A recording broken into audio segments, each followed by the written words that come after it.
Existe una tecnología tan cotidiana y conceptualmente simple que a primera vista parece completamente inofensiva. O sea, algo tan básico como el mecanismo que usamos para inflar la rueda de una bicicleta, ¿verdad? Exacto.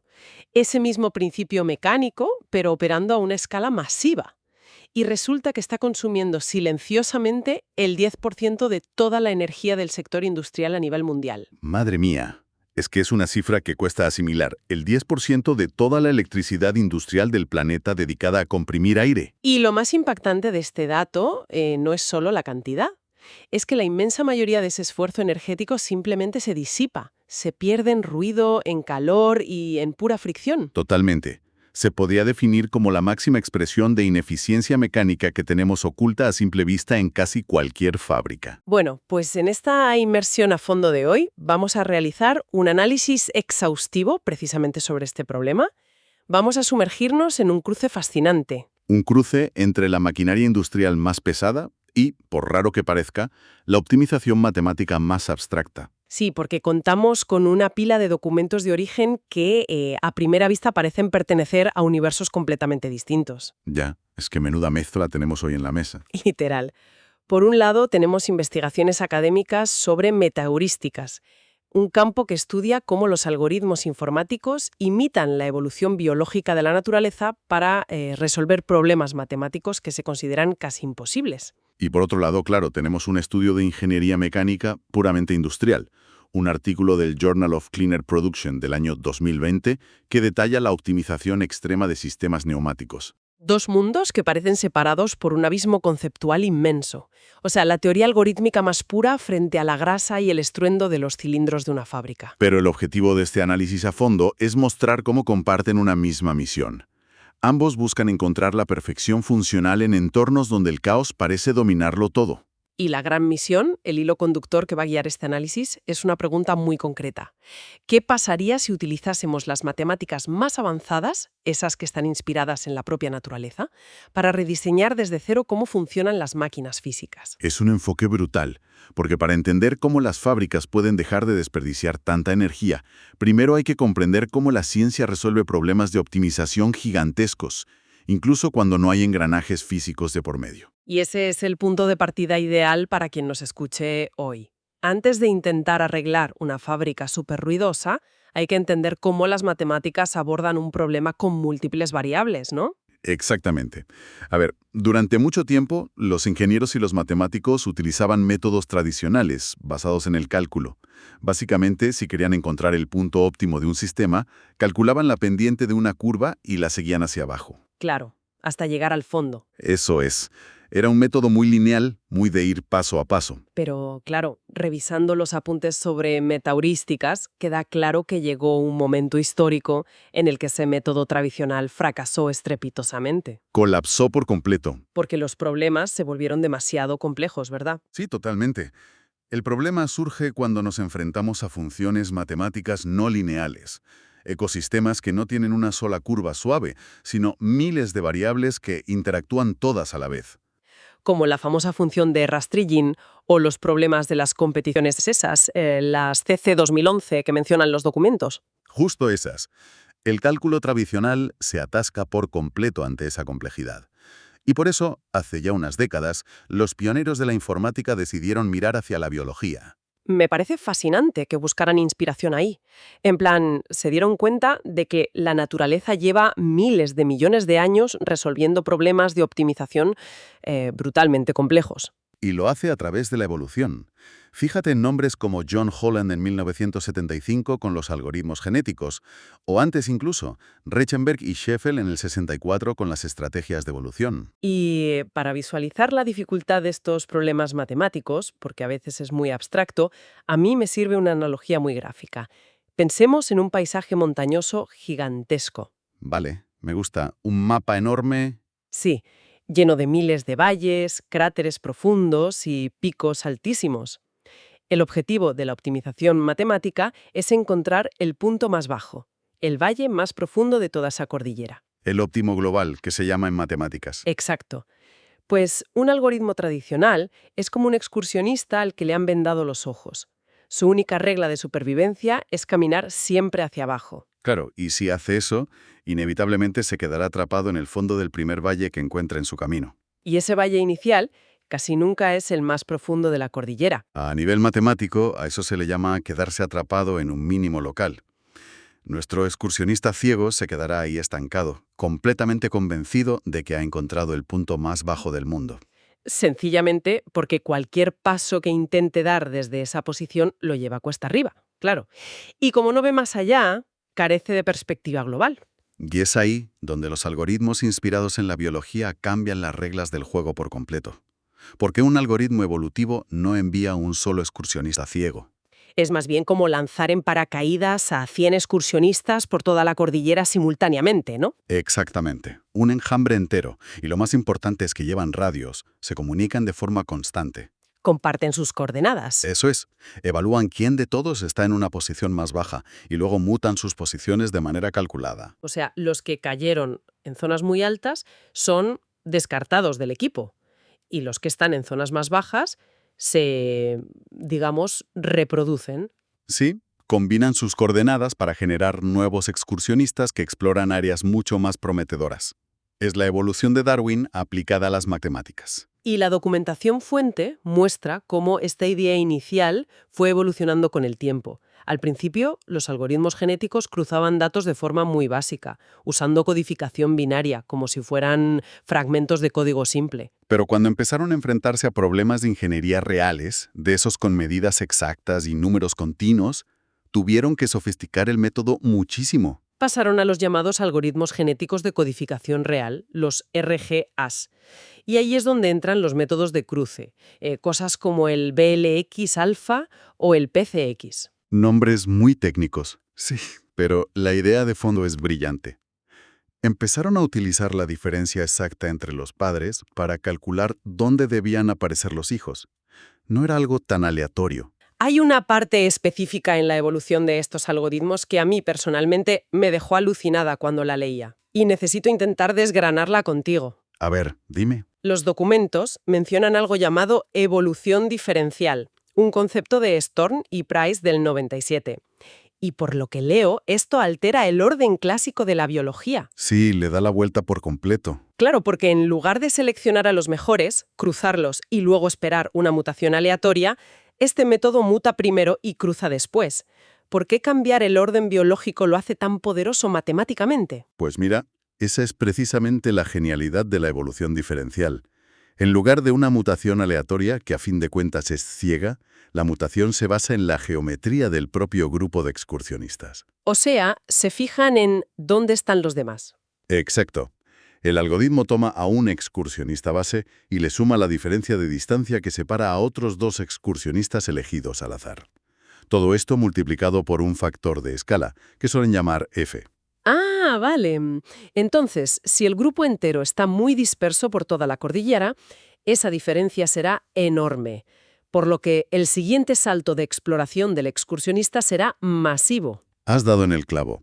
Y si resulta que todos los excursionistas ya se están reuniendo en el fondo de un valle que pinta muy bien, la distancia entre ellos será minúscula. Claro, así que los saltos de exploración se vuelven microscópicos. Eso es. Permite buscar el centímetro exacto de mayor profundidad sin salirse ya de ese valle. El algoritmo se autoadapta a la situación. ¡Qué barbaridad! Y esto introduce un concepto que mencionan como el más crítico en cualquier optimización moderna, el equilibrio entre exploración y explotación. Es la piedra angular de todo esto. La exploración es tener la audacia de dar saltos enormes hacia lo desconocido, para no perderse un valle mejor. Y la explotación sería la precisión milimétrica, ¿no? Una vez que ya sabes que estás en una zona ganadora, afinas la búsqueda. Exactamente. Las matemáticas modernas triunfan cuando logran equilibrar el factor F y controlar estas dos fuerzas sin ninguna intervención humana. Vale, entiendo cómo estos enjambres de algoritmos pueden encontrar la respuesta perfecta en una simulación de ordenador.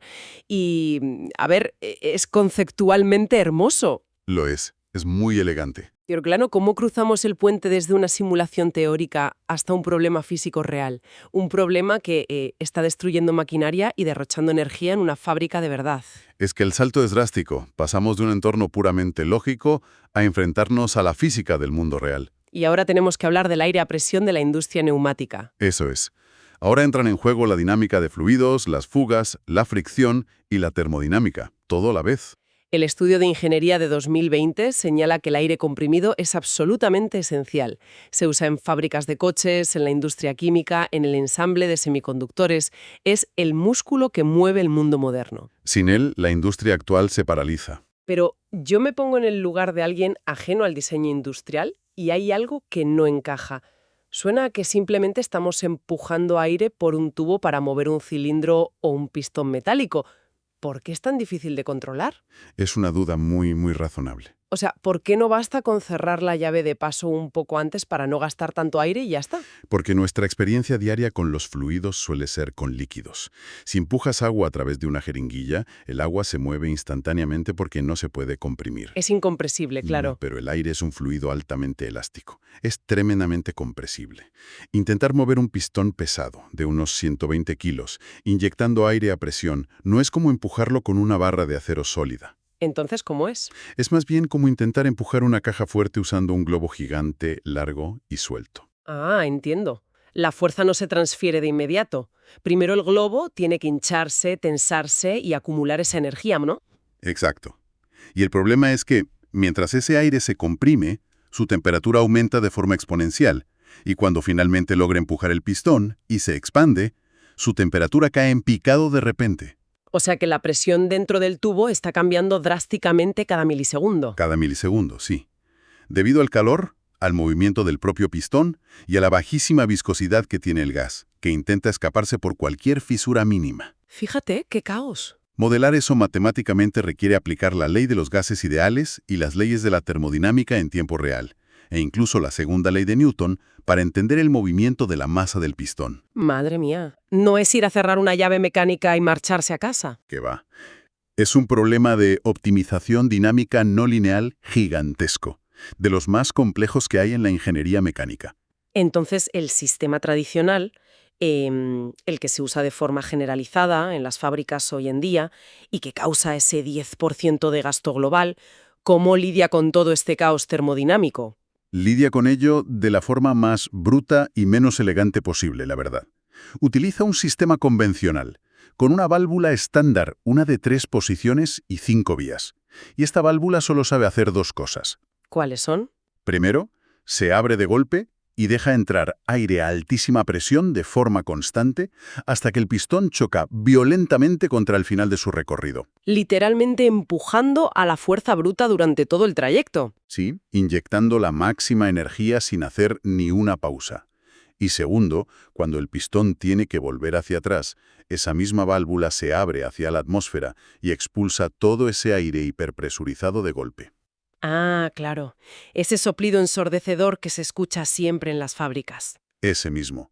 O el sonido agudo y fuerte que hacen los frenos de aire de un camión pesado o de un autobús cuando se detienen. Es energía pura siendo arrojada al medio ambiente. Dinero y energía tirados por la borda en cada ciclo. Y según detalla el estudio de los ingenieros, el problema no es solo el desperdicio energético. Mecánicamente es un auténtico desastre. Como no hay control sobre la elasticidad de ese globo de aire, el pistón sale disparado. Sin ningún tipo de freno progresivo. Claro, impacta con dureza contra el tope de acero, rebota, genera vibraciones extremas. Básicamente está destrozando la maquinaria lentamente en cada ciclo operativo. Es que queda clarísimo que una válvula mecánica tradicional, por muy bien fabricada que esté, es incapaz de gestionar la complejidad del aire. Así que el equipo de investigación propuso un rediseño completo del hardware. Un rediseño impulsado 100% por optimización algorítmica, que es donde se juntan los dos mundos de hoy. Cambiaron completamente el paradigma. Abandonaron la válvula única y grande y crearon lo que ellos denominan un circuito puente. Yo estuve revisando los esquemas de este circuito puente en el paper. Básicamente, descentralizan el control del gas utilizando 5 válvulas mucho más pequeñas, independientes y precisas, de conmutación de 2 posiciones. Eso es. Dividen el trabajo para ganar precisión. Tienen válvulas independientes para dejar entrar el aire, otras para dejarlo salir. Pero, a ver, la estrella absoluta del sistema parece ser la válvula V5, a la que llaman válvula de derivación. Esa es la joya de la corona del diseño. Confieso que aquí es donde el concepto me generó dudas cuando lo leía.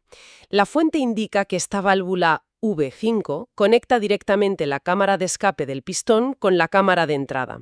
El objetivo es reciclar el aire. Exacto. Pero a ver, si el aire ya se inyectó, ya se expandió dentro del cilindro y ya empujó el pistón pesado, ¿cómo es físicamente posible reciclar un aire que ya ha hecho todo su trabajo mecánico? Esa es la intuición lógica de cualquier persona.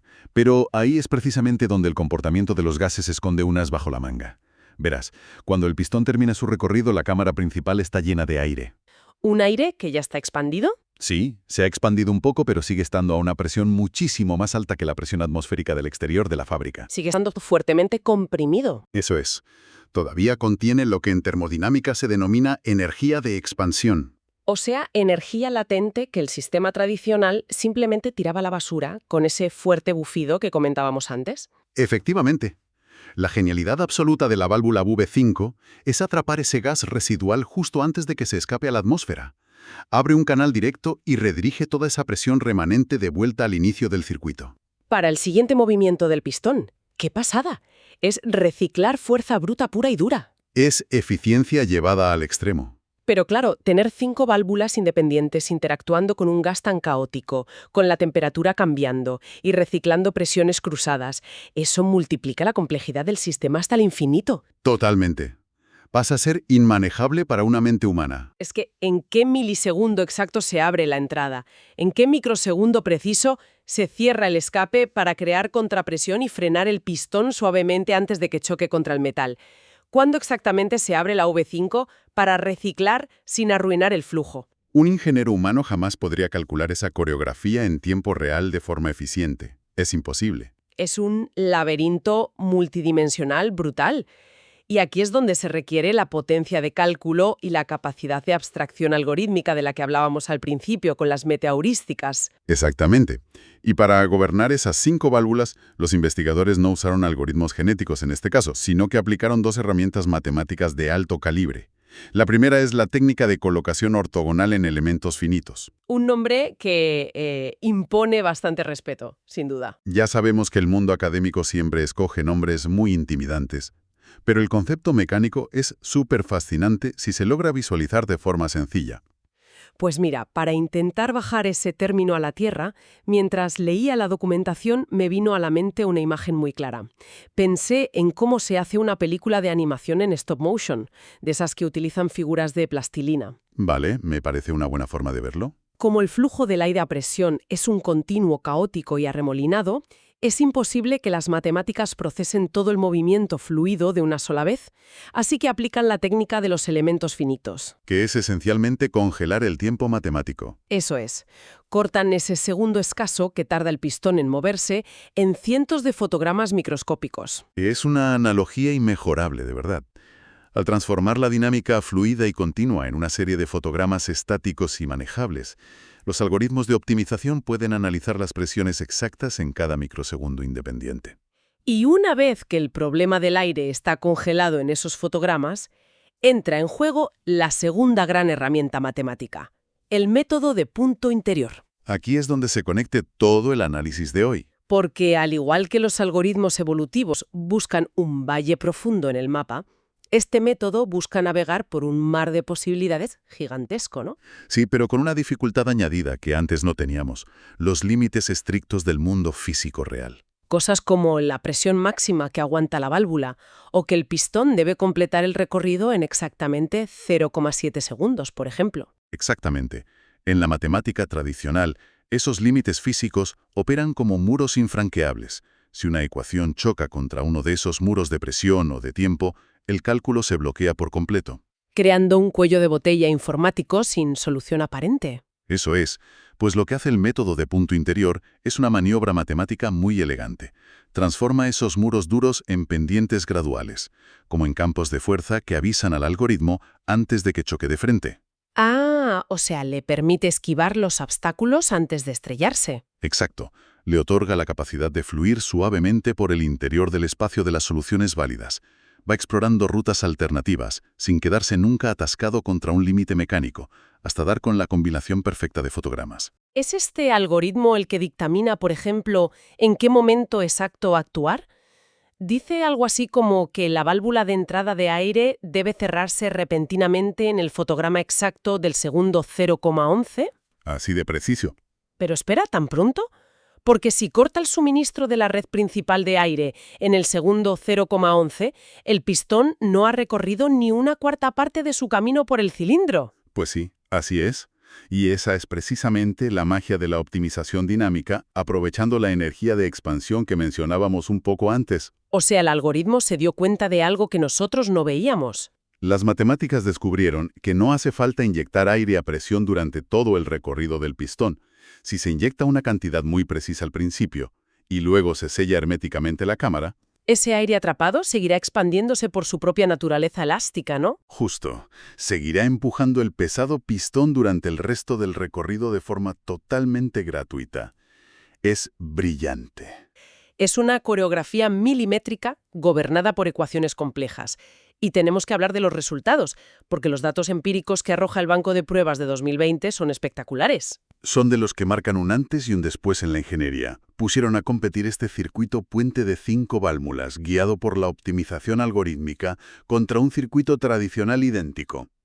Ambos en un cilindro de 63 milímetros, moviendo una carga física real de casi 120 kilos. Una prueba rigurosa, de peso pesado. En el sistema tradicional con la válvula estándar, el consumo de aire a presión para completar un ciclo completo fue de 10,2 litros. Una cantidad estándar que cualquier ingeniero aceptaría como el coste normal de mover semejante masa, ¿verdad? El consumo se desplomó. De 10,2 litros bajó a unos asombrosos 1,48 litros de aire. ¡Qué barbaridad!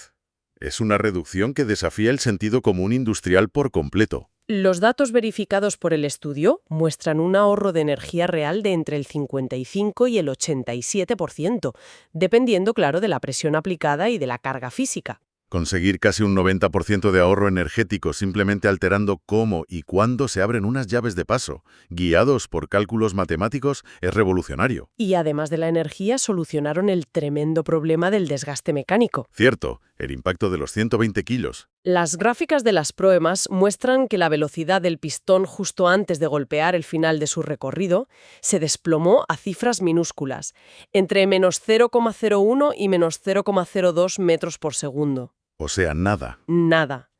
El violento impacto mecánico y el temblor que destruye la maquinaria desaparecieron por completo del sistema. Todo porque el algoritmo calculó el instante preciso para cerrar la vía de escape contraria y crear un cojín de aire de contrapresión, frenando los 120 kilos en seco con la suavidad de una pluma. Es poesía matemática aplicada a la industria pesada.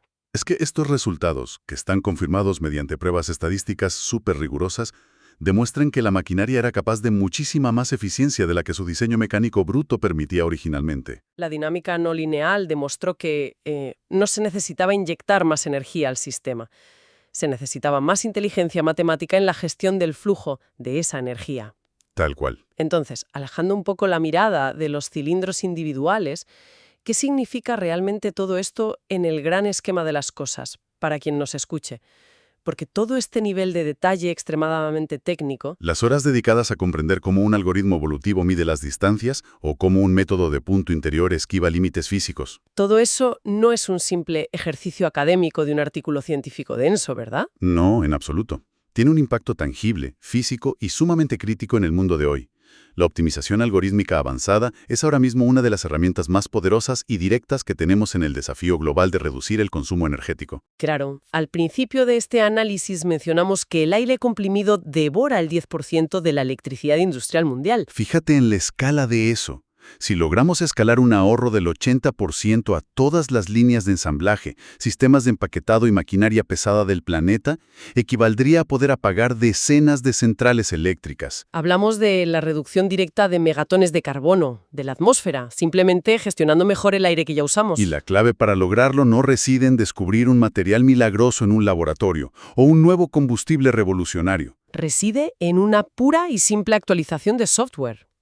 porque el hardware apenas ha cambiado. Son válvulas metálicas y tubos de poliuretano, pero la inteligencia matemática que está embebida en el control transforma por completo el rendimiento de la materia bruta. Es literalmente dotar a una máquina ciega de un sistema nervioso central que es capaz de anticipar cada movimiento y adaptarse al milisegundo. El software exprimiendo el máximo rendimiento posible de las leyes de la física.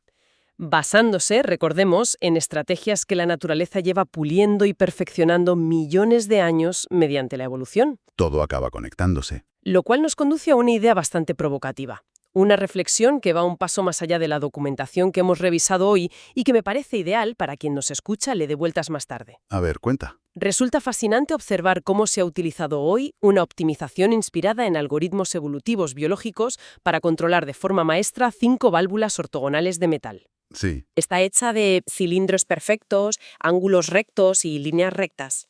Diseños hechos para que sean fáciles de fabricar en un torno, claro. Exacto. ¿Qué pasaría en un futuro muy cercano si se permitiese a un sistema de inteligencia artificial evolutiva diseñar desde cero el propio hardware físico de estas máquinas? Es una frontera apasionante. Significaría dejar atrás todos los sesgos y todas las limitaciones estructurales del diseño industrial tradicional, ese que adora la geometría euclidiana simple. Exacto. Hoy un algoritmo dicta cuándo se cierra una válvula cilíndrica que nosotros hemos fabricado. Pero el día de mañana, si la máquina completa nace de miles de millones de generaciones matemáticas que se simulan y mutan en un ordenador, el resultado físico podría no tener nada que ver con engranajes o tubos rectos. Es muy posible que la maquinaria pesada del futuro adopte formas curvas, totalmente asimétricas e incomprensibles a simple vista para nosotros. Asemejándose visualmente a corazones latiendo, a venas entrelajadas o incluso a pulmones metálicos que respiran. Máquinas verdaderamente orgánicas, esculpidas única y exclusivamente por la máxima eficiencia de la física. Sería cerrar el ciclo conceptual de una forma perfecta, o sea, emplear las matemáticas que imitan la biología para engendrar un mundo industrial que funcionará y lucirá exactamente como los organismos vivos de la naturaleza. Y así, la rígida visión clásica del mundo industrial como un enorme mecanismo de relojería lineal, torpe y ruidoso va quedando atrás. Se está abriendo paso una ingeniería mucho más fluida, compleja y, sobre todo, asombrosamente eficiente. Ha sido un viaje mental increíble. Para quienes sienten interés por cómo funciona y hacia dónde avanza nuestro mundo físico y matemático, resulta evidente que las verdaderas revoluciones nacen precisamente en esta extraña y maravillosa intersección, entre la biología ancestral, las ecuaciones matemáticas más avanzadas y el rugido de la maquinaria pesada de nuestras fábricas. Esperamos que este recorrido haya sido iluminador. Hasta la próxima Inmersión Profunda.